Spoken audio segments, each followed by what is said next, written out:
नमस्कार, आप देख रहे हैं नेक्स्ट स्पेशल। मैं हूं आपके साथ प्रीति। करौली जिले का बेहरदा गांव नदी किनारे सुनसान इलाके में संवत 1058 से बसा था। मंडरायल रोड पर बसे इस गांव में पत्थरों से बनी हवेलियां, गलियारे, चौपाल, दरवाजे, झरोखे, नक्काशी से भरपूर है। इसका इतिहास किसी राजा से नहीं जुड़ा।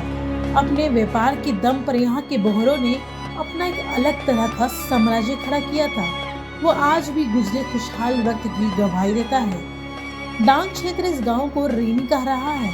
यहाँ एक से बढ़कर एक धनाढ़ धन कुबेर हुए हैं। यहाँ के लोग जरूरतमंद से लेकर राजा तक को ऋण देते थे। जरूरतमंद को जब भी कहीं उधार नहीं मिलता था तो उसका आखिरी सहारा बरहदा गांव ही होता था। यहाँ मौजूद हवेलियों के साथ साथ तत्कालीन कुओं की बनावट को देखकर भी यहाँ की अतीत समृद्ध होने के अवशेष मिलते हैं। करौली रियासत हमेशा आर्थिक उतार चढ़ाव से गुजरी है। इतिहासकारों और लोगों की माने तो करौली रियासत के छोटे राजा जो कि हाड़ौती के महाराव थे, उनकी बेटी की शादी में भी इस गांव के बोहरों ने फाइनेंस किया था। धन को भरने के लिए गांव के हर घर में गुप्त तिजोरियां बनी थी, जिन्हें खोलना ज्ञान सिर्फ बोहरों का था। उस जमाने में भी ये सब पत्थरों से ही बनाया गया था। दूध घी भी गांव के प्रचुर मात्रा में था, जिन्हें भरने के लिए घरों में पत्थरों के बड़े बड़े बॉक्स बनाए गए थे। जब लोग कच्चे घरों को भी तरसते थे, उस दौर में अपने व्यापार और धनाढ़ता के दम पर ग्रामीणों ने बड़ी बड़ी हवेलियां और कई मंजिला इमारतें खड़ा कर दी। इसमें चूने और सीमेंट का प्रयोग नहीं था, बल्कि पत्थरों की बनावट से ही मकान खड़े किए गए।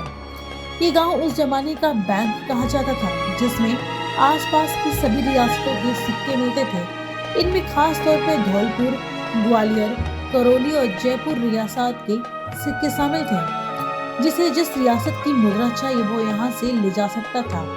यहाँ की हवेलियों की नक्काशी और उनमें रहने वालों के ठाट बाट भी देखते ही बनता था। उस वक्त हाथी और घोड़ों को रखने के पक्के बाड़े भी बनाए गए थे। धन की सुरक्षा के लिए गांव के 4 प्रमुख दरवाजे बने थे। मकान की बनावट इस तरह थी कि उसमें स्लेब बनाए हुए थे, जिसमें कभी भी गर्म तेल डालकर लुटेरे को रोका जा सकता था। उस जमाने में जब लोग यहाँ समृद्ध और धनवान थे, तब यहाँ आयुर्वेदिक दवाइयों का बड़ा अस्पताल भी मौजूद था। दवाइयों को बनाने के साथ साथ यहाँ शौध का काम भी चलता था। आसपास भी यहाँ औषधालय के दरवाजे पर दवाइयों की बोतलें बनी हैं। गांव के छोटे मोटे विवादों को निस्तारण के लिए पत्थरों की पिलरों का बड़ा चौड़ा पत्थर बिछाकर एक जगह बनाई गई थी, जिसे पंचों का चांटा कहा जाता था। उसके अवशेष आज भी गांव में मौजूद है। गांव के पास नदी के उस पार लोहे का काम होता था। वहाँ लोहा शोधन के साथ हथियार औजार बनाए जाते थे। उस जमाने में करीब 70 दुकानों का लोहा बाजार सजता था, जिसके आज भी कुछ अवशेष मौजूद हैं। समय के साथ डकैतों का डर गांव में करने लगा। डकैतों ने कई तरह से उनसे जामिल और सारे भेद बता दिए। गाँव के लोग डरे सहमे लगने लगे। यही कारण था कि उस दौर में धन को रखने के लिए विशेष तिजोरियां बनाई गई थी।